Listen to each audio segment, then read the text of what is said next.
Assalamu alaikum warahmatullah. Today I'm going to discuss website authoring section, and I'm going to use this paper, which is May June 2016, paper 3, variant 2. Now let's look.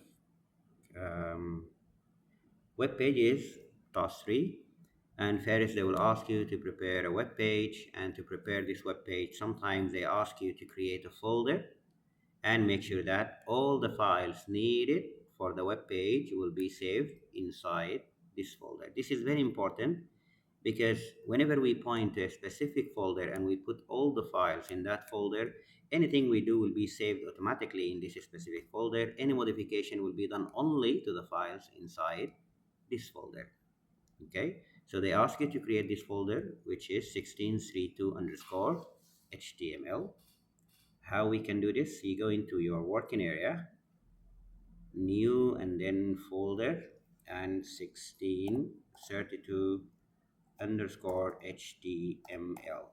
This is my folder, and I need now to make sure that these files are copied inside my folder, and which are all of them are images. So I'm just going to copy these, paste them here, go back and take also this image here and paste it here, and compare, make sure that you don't forget any file. Next, let's start and create the web page. And whenever they ask you to create a web page, the extension is always .html. So HTML means the language used for designing web pages. And whenever they ask you to create a web page, you can use many applications to do so. The application I'm going to use is called SharePoint 2007. You can use other applications such as Expression 4, Dreamweaver, Notepad, Notepad++, it's up to you. However, now I'm going to use this application. So first of all, I'm going to launch the application, which is SharePoint 2007. And once I launch the application, what do I need to do? I need to point to my folder. The first step is making sure that you have all the files needed for your website in this specific area. To do so, you're going to go File and open a site. Go to your desktop, for example, look where is your folder is, and this is the folder we created. I'm going to go inside the folders where there is no subfolders, as you can see, and I'm going to hit open. As you can see now, all the files that we copied appears here. So now I'm ready to create my first web page, and the first web page is 1632 ges.htm. So I'm going to go File, New, and Web Pages means the language is HTML, and it will open an unsaved web page with the name untitled underscore 1, as you can see. So I'm going just to change the name and save it with the name given in the question paper, which is 1632 GES. So it's 1632 GES underscore HTML, or M only, HTML. And then I'll just save it, and look, it will be automatically saved where? In your folder.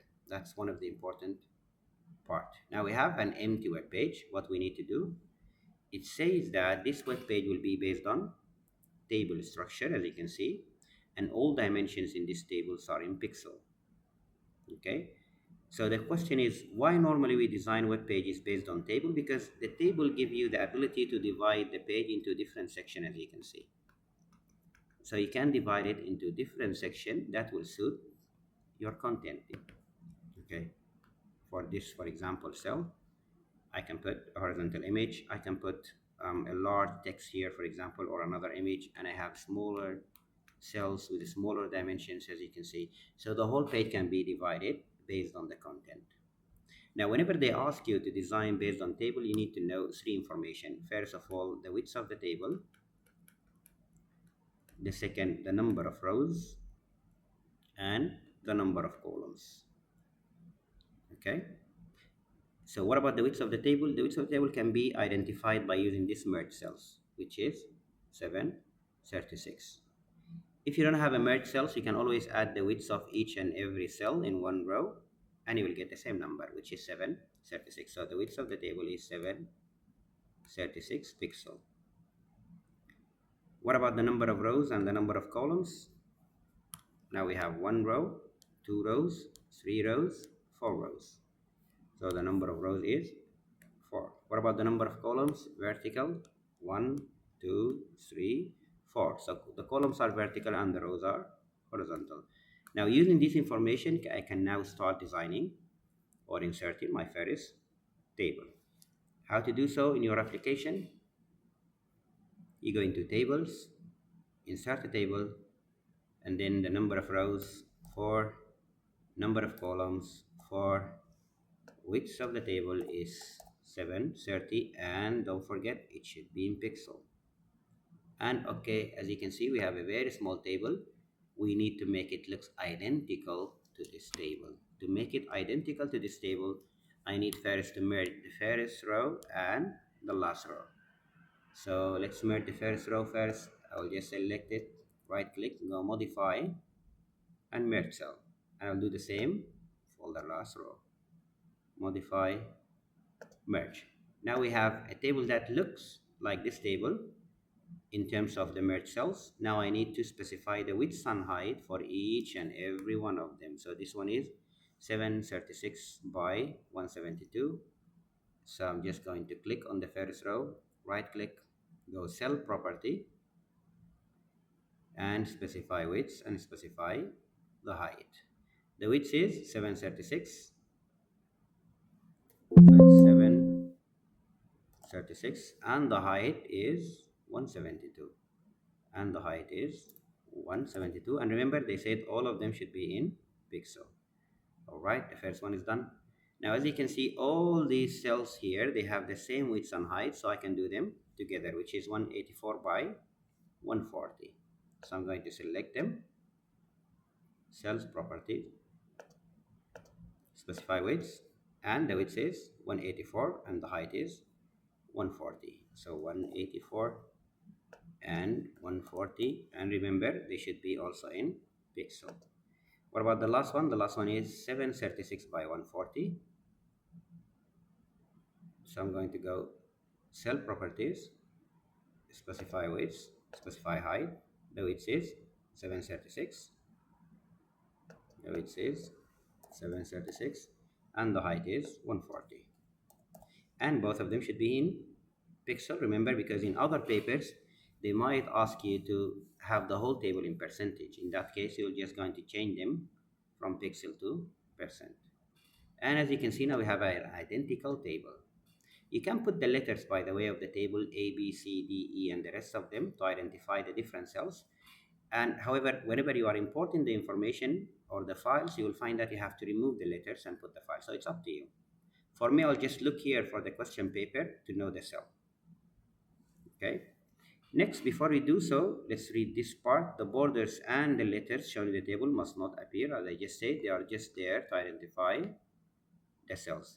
So whenever they say the borders must not appear like this, I'm just going to highlight it because later, normally in the style sheet, they might ask you to hide the borders. So this part, I think we're going to do later. I'm just highlighting it because if they don't ask you later in the style sheet to hide the borders, we need to do them anyways.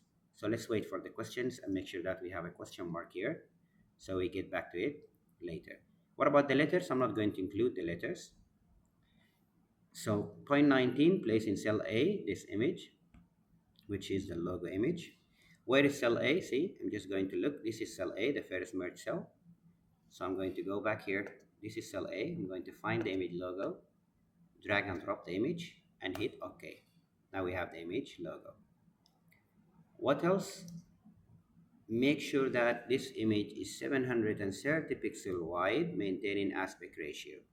That means we're going to change the width and the height will change automatically to maintain the same quality or the same resolution or aspect ratio. So I'm going to double click on the image. I will find different things I will do in the image. One of them is appearance, where I can change the width into 730. And as you can see, since the aspect ratio is ticked, the height will change with me automatically to maintain the quality or resolution of the image, as you can see now. So the image now fit the cell exactly. Now, what else? Using the appropriate images from image 1 up to image 8, let's insert a couple of them. In cell B, we need an image of an elephant in a river. Where is cell B? This is cell B. Elephant in a river, I need to go to my file, show the images, and elephant in a river is image number 2. So I'm going to drag and drop image number 2 into my cell. What else? In cell C, we need elephant ride. The same goes. I'm going to look for an elephant ride, which is image number 7, and I'm going to drag this image into the cell. What else? In cell D, I need a stream in the jungle. I'm going to look for the images again, find a stream in a jungle. Where is the stream in a jungle? Which is image number 6. And I'm going to drag and drop image number 6. What else? In E, I need a garden. I'm going to look for a garden now, which is this one, which is image number 8. So let's find image number 8, drag and drop. As you can see, it's very simple. And we don't need to change the size for these images, as you can see, so it's good. They come with the appropriate size. In 21, they say make sure that appropriate text is displayed for each image if it's not available. And this means that if for any reason the image does not appear for the user in the browser, a text will appear instead. So whenever they ask you for this, just make sure that the text is the image name. For example, this is an elephant in a river. So I'll double click on it. Alternative text, I will say elephant in a river image. So if this image is not appearing for the user, this text will appear instead. What about this? And this is an elephant ride image. And the same for stream in a jungle image of, I think I've done it, should do here, stream in a jungle image. What about this? This is a garden image, and this is the logo image, if you remember, and this is the logo image or website logo image. Now, if any of these images is missing for any reason, the text will appear in that specific cell. All right, now this one is done. Now let's insert some text. In cell F, insert the text elephant path time. Where is cell F? This is it. Elephant bath time, isn't it? Bath time, sorry. Elephant bath time. What else? In G, elephant rides. Elephant rides. And trek up a jungle stream in H. Let's make this small. Trek up a jungle stream. Yes, with a space between trek and up. All right. And chill out in our tranquil garden. And chill out in our tranquil garden. Make sure the spelling is correct. Don't follow my spelling. Sometimes I miss everything. Okay, gardens. Chill. Chill with a double L. Chill with a double L. Now, we inserted the text. What we need to do here, make sure that the text appears as heading 1. And you will find that in website, we have heading 1 up to heading 6. So we have 6 heading. The largest one is heading 1, and the smallest one is heading 6. Okay, so they need it to be in heading 1. How can I do this? I'll just select all the text, and in this area here you have different formatting. You can format it as paragraph, as headings, as a list, and different things. So I'm going to select H1 or heading 1, and this is how they look like. What else? Now, what about cell J? In cell J, you need to include the text updated by, and then your name, center number, and candidate number. So I'm going to include this text, update it by, we have two colons or something. Yes, a colon, and then my name or your name, center number, and candidate number. You can put spaces between them or you can put comma. What style do we have? Smaller heading, which is heading 2. That means I'm just going to go here and select heading 2, which is good. Now what else?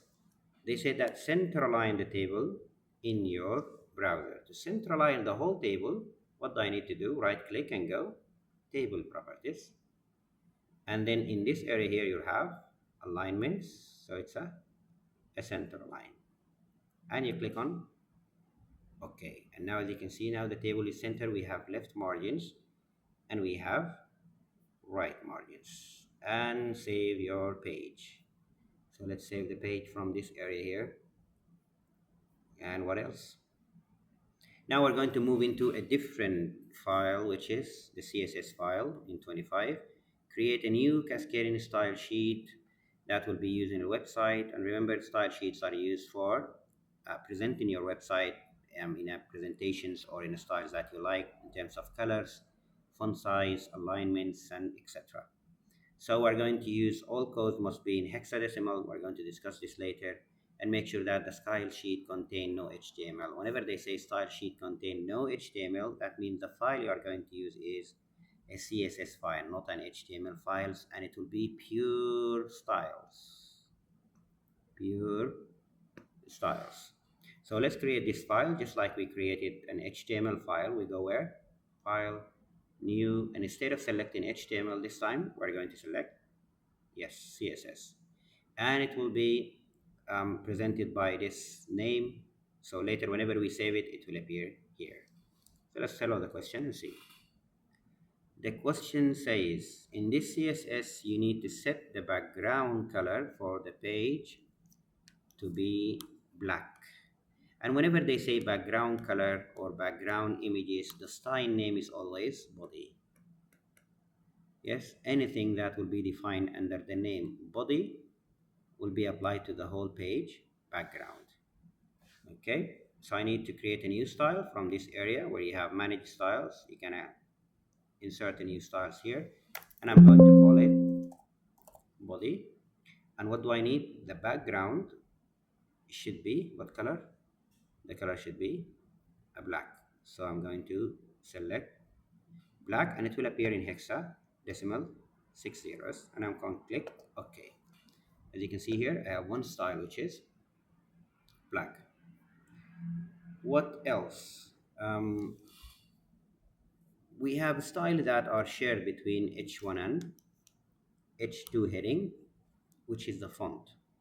They're giving you 3 options. If you have this font, use it for H1 and H2. Otherwise, you can use Arial.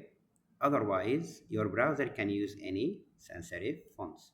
So they're giving you an option. If you are using an updated browser, your browser will have Helvetica. If your browser is not updated, they are telling your browser, if you don't have this one, use this one. And if you don't have both of them, your browser should use any sans serif. Okay, that means we're going to create a new styles, and this style is shared between H1 and H2. So I'll just put them between comma H1 and H2, as you can see here. And then I'm going to select the font family, which is Helvetica. The spelling must be correct. If not available, we can use Arial. If not available, any sans serif font. So we have 3 options here for H1 and H2. Depend on the browser. And that's it for the sharing styles. So I'm just going to click OK, and they will appear here, as you can see.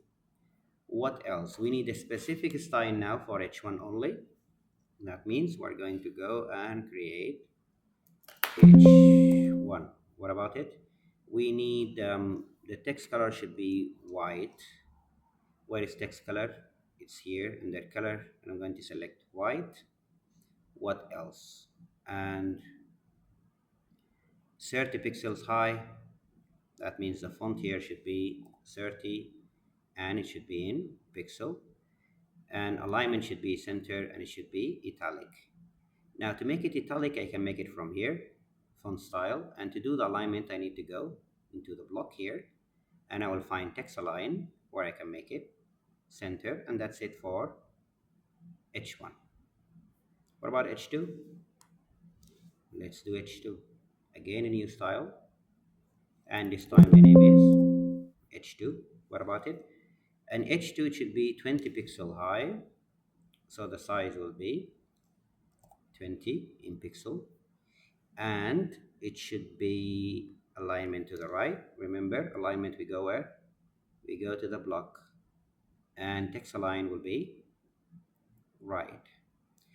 And the colors, and remember now, the colors are hexadecimal, and we have three main colors: red, green, and blue, in this order. The red we have two position for it, the green we have the second two position, and the blue we have the third two position.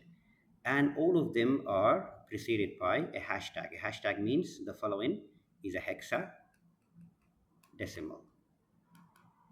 Okay, and remember, we need always to start with green, with red, and then always green, and then always blue, in this order. Because as you can see here, they change the order for you. You have the blue first, and then the red, and then the green. So whenever we are typing this there, we're going to put the hashtag. We're going to start with the red first, which is FF, always the red first, and then the green, which is also FF, and then the blue, which is 0. That means the other position for the blue, because remember, all of them, they have two positions also 0. So always we start with red, and then green, and then blue, even if the question flipped them to see whether we understand this or not. So we're going to include it as FF, FF, and 0, 0. So where we do this, in the font, under color, I'm just going to select any color, remove everything but the hashtag, FF, FF, 0, 0, and this is H2 color. Okay. What else? We have H2 is done. Now we have the table, and here they say that the tables should not include any visible grid lines or borders. And remember, whenever we discuss table, the table is divided into two styles. The table is divided into two styles. Whenever we say border, that means we mean the external border or the frame of the table. And the frame of the table is always done under CSS property table. And whenever we say grid lines, that we means the internal border or the cells. And the internal border is always done with the tag TD. So the table is divided into two.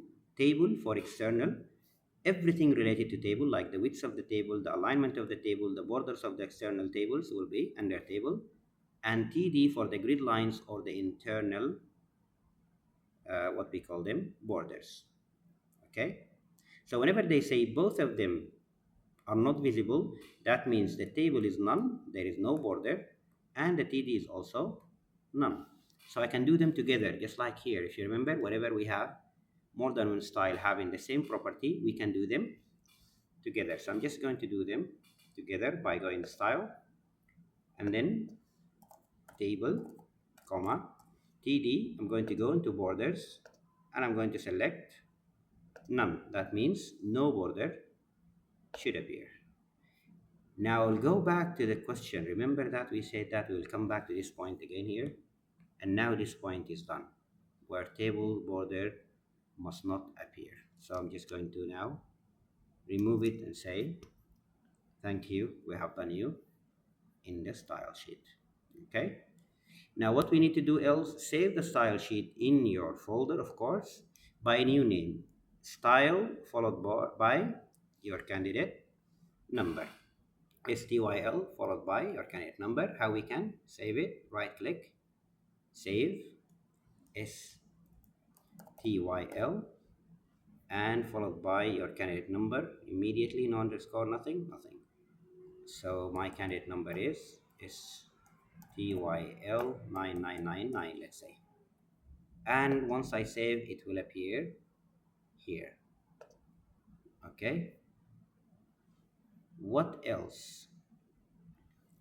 Save the style sheet like this. We have done it. Evidence one. Take a screenshot showing the content of the style sheet and place it in your evidence document. Under evidence one. Whenever they ask you for this evidence, remember that the content of the style sheet, you'll take it from here. So I'm just going to close this to make sure that only the style sheet appear, as you can see here. And I'm going to take a screenshot showing the name first of the style sheet and the content. So I'll stop here. Okay. And I'll put them where? In my evidence file. Where is my evidence file? Evidence one here. So just paste it here. Make sure that it's small, it's readable, not too big, not too small. The name of the file appears and the whole content appears. What else? In number 26, attach the style sheet now to see how the page will look like. Now to attach the style sheet, I'm going to go back and open the page again. And then to attach the style sheet, I'm going to just hold the style sheet file, drag and drop. And as you can see, now we have a beautiful page. Okay, this is how you attach the style sheet. You just drag and drop the style sheet. Okay, this is done now. Display the web page in your browser and take a screenshot of the web page in the browser and place it where? In the evidence. How to display your web page in the browser? Just here next to save. If I click here, you will find that I have so many browsers. I can select one of them from here. I can select, for example, internet browser. As you can see, this is my page. So I need to take a screenshot of the page, and remember that most importantly, you have to include the URL area to show that this page is actually displayed on a browser, not on your application. And this is my web page. And I'm going to include it in the evidence as well. Okay. And here we go. The browser appears and the content appears and my name appears and everything is clear. What else? Evidence number 3. Now we need a copy of the HTML course and place it in the evidence. So we need the source code or the codes for the whole page, and we need to also include it in the evidence. How you can get into this? Now, if you look down there, we're always under design where we can just drag and drop and the code will be automatically generated in the background. That's why we use this kind of an application, because it helps you using drag and drop. However, if I go behind the scene, if I go under code here, you will find that the codes for everything that I have been done has been created for me in the background. Yes. So I'll just copy all the code, go to my evidence and place it in here. Oh, wait. Place it in here. So as you can see now, I have all the codes in here. I'll just make sure that the alignment and the spacing is better because this is so much spacing. So I'll just make sure I'll make, yeah. Now it looks better. And make sure that the font is acceptable font. And I can just send it to the second page just to make sure that it's appealing and nice looking. See, make sure that it's nice looking and easier for them to mark. I'll see you, and here you go.